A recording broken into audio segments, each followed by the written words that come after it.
The Women's World Cup will come to a close this weekend. On Sunday, Spain and England will face off in the final match. It is the first time either nation has ever played in a championship game. But before that, Sweden and Australia will battle it out on Saturday for third place in the tournament. Well, joining us now is Lisa Carlin. She's an analyst for the CBS Sports Golazo network, and it is good to be with you. So tell us, which players on England and Spain should we be watching to really have breakout games? For England, they returned forward Lauren James. She's had 6 goal creations throughout this World Cup. That leads the World Cup.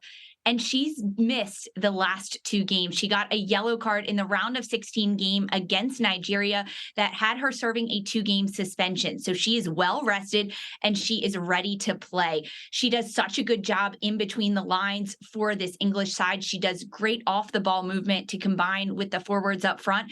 And she will be back in Serena Vigman's starting lineup for England.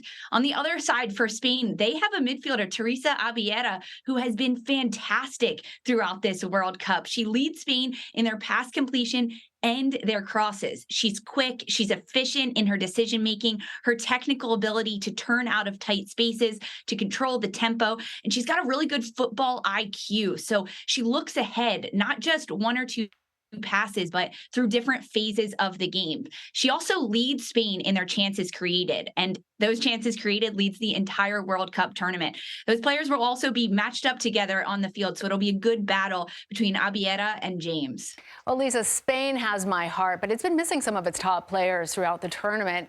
Some have been protesting the head coach's leadership. Talk to us about that controversy and what it says that the team was actually able to make it to the final without them. It says so much that Spain was able to make it this far in the tournament without over a dozen of their top players. And this controversy started over a year ago when players spoke out about their treatment and they wanted to do it privately. Ultimately, the federation coming back and saying, no, you will apologize to the coach and respect him if you want to be on this team. A lot of players didn't do that. Only 3 that initially spoke out made this roster. So there's been a lot of youth on this Spanish side. Their average age is just over 25 years old. It's one of the youngest teams to ever make it to a World Cup final. However, the fact that they've been able to make it this far speaks so much to the youth players in Spain and how established they are as a program. And hopefully them making it to the World Cup final, winning a World Cup final, gives them leverage in order to fight for equality and what they want from their federation. So then the final question has to be who you think has the edge going into Sunday's championship matchup. I'm with you on Spain. Spain has to have the edge over England. They're a very possession-oriented team. They lead the World Cup in completed passes, averaging over 60% of possession, and that's what they'll want to do. England brings a lot of physicality to the game, which is something the Spanish side is going to have to combat, as they don't really like to be touched when they're controlling the ball with their technical skill.